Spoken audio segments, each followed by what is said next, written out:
Tiga. Assalamualaikum warahmatullahi wabarakatuh. Perkenalkan kami dari kelompok 4 ingin melakukan percobaan pengukuran distortion analyzer. Sebelumnya saya Syamsuddin Cita. Saya Siti Fatimah Zahra. Saya Rizky Nandamadin. Jadi tujuannya apa?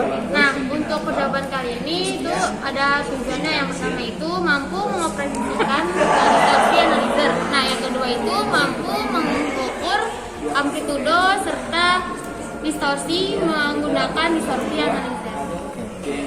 Selanjutnya untuk percobaannya akan kami lanjutkan.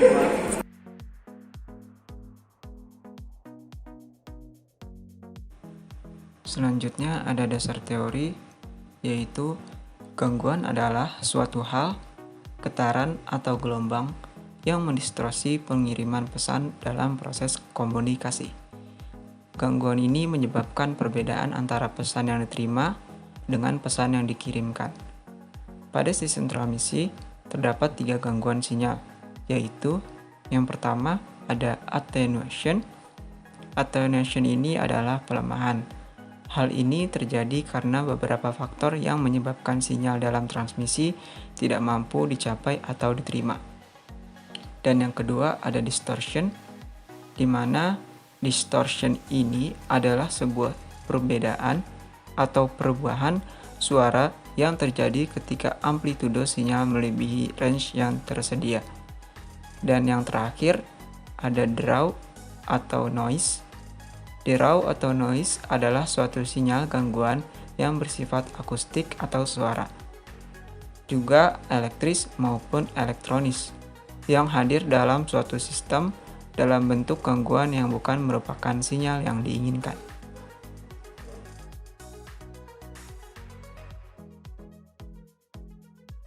Selanjutnya ada gambar rangkaian di mana function generator dihubungkan ke distortion analyzer dan oscilloscope menggunakan TBNC untuk membuat percabangannya.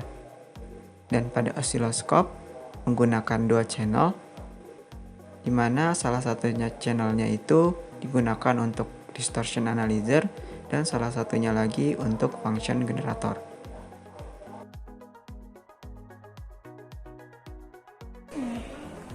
Assalamualaikum warahmatullahi wabarakatuh. Pada kali ini saya ingin menjelaskan alat-alat yang digunakan untuk pengukuran praktek kali ini. Jadi pada pengukuran distortion analyzer ini menggunakan 1 buah function generator. Lalu di sini ada distortion analyzer merek HP 334A. Selanjutnya di sini ada oscilloscope Tektonik TDS 1002C Edu. Lalu jadi ada juga kabel BNC to BNC untuk menghubungkan dari inputnya ke oscilloscope. Lalu di sini ada T-BNC untuk mencabangkan inputnya. Jadi inputnya masuk ke distortion analyzer melalui kabel BNC to banana, masuk ke sini.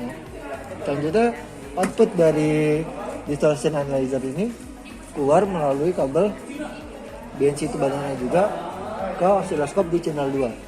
Jadi di sini channel 1 itu sebagai inputnya, sinyal input, dan channel 2 itu sebagai sinyal output. Di sini saya akan melanjutkan untuk percobaannya. Yang pertama-tama yang akan kita lakukan adalah menghubungkan perangkat-perangkat ini menggunakan kabel banana to BNC. Dan juga di sini untuk function generatornya dihubungkan menggunakan TBNC, di mana di sini digunakan untuk percabangan. Di sini function generator untuk CH1 dihubungkan pada oscilloscope dan CH2 dihubungkan pada output distortion analyzer. Di sini untuk angka percobaannya kita menggunakan 3 variabel. Yang pertama itu ada amplitudo, dan yang kedua ada bentuk gelombang, dan yang ketiga ada frekuensinya. Di mana frekuensinya itu yang kita gunakan adalah 50 Hz, 100 Hz, 1 kHz, 100 K, dan 500 kHz. Di sini untuk setting pada distortion analyzer-nya bisa dilihat di sini untuk mengonkannya, dan di sini untuk function set level kita di distortion, dan juga sensitivity vernier itu di max, dan juga ini modenya kita gunakan manual, frekuensinya itu kali 100, dan di sini balance itu di tengah-tengah, dan juga untuk set level kita di tengah-tengah. Ini set level ketika pada meterannya tidak terpengaruh atau tidak bergerak, maka set levelnya itu kita kecilkan atau kita lebihkan. Dan di sini di function generator kita menggunakan untuk percobaan kali ini, contohnya kita menggunakan 50 Hz di sini. Untuk kita atur dulu frekuensinya sebanyak 50 Hz. Nah, di sini untuk bentuk gelombangnya itu kita menggunakan kotak. Untuk contohnya kita menggunakan kotak, dan di sini kita lihat dulu untuk di osiloskop. Kita lihat di sini terlihat bahwa sinyalnya sudah kotak. Di sini untuk input dan di sini untuk output. Dan untuk melihat presentasinya, kita melihat pada tengah ini. Di sini terlihat untuk presentasinya sebesar 4,3.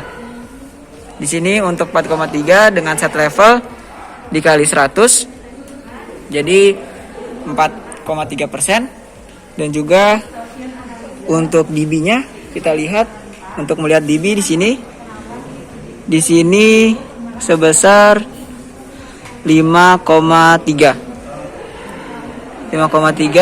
ditambah 0. Kalau untuk melihat dB atau menghitung dB kita tambah 0. Dan sedangkan untuk RMS volt di sini kita lihat 1,5 itu dikali 0,3. Sebanyak 1,5 dikali 0,3. Dan selanjutnya untuk percobaan yang lain-lain kita mengubah frekuensinya dan juga bentuk gelombangnya. Sekian dari saya, kurang lebihnya mohon maaf. Assalamualaikum warahmatullahi wabarakatuh. Selanjutnya ada analisa, di mana dari data hasil percobaan dapat dianalisa bahwa pemberian nilai amplitudo sebesar 1 volt atau 10 volt pada setiap jenis bentuk gelombang dan frekuensi tidak memberikan pengaruh yang signifikan terhadap hasil pengukuran nilai distorsi dalam satuan persen dan dB, nilai tegangan RMS, dan nilai tegangan keluaran dari distortion analyzer yang terukur pada osiloskop. Nilai-nilai yang terukur pada distortion analyzer dan osiloskop untuk gelombang sinus dan segitiga mengalami penurunan yang cukup besar ketika diberikan frekuensi tertinggi, yaitu sebesar 500 kHz.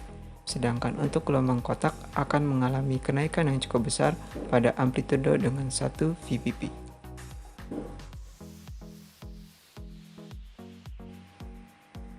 Selanjutnya ada kesimpulan. Yang pertama yaitu gelombang kotak memiliki nilai distorsi dan nilai tegangan keluaran yang lebih besar daripada bentuk gelombang yang lainnya. Dan yang kedua, gelombang sinus dan segitiga mengalami penurunan besar pada saat diberikan frekuensi tertinggi.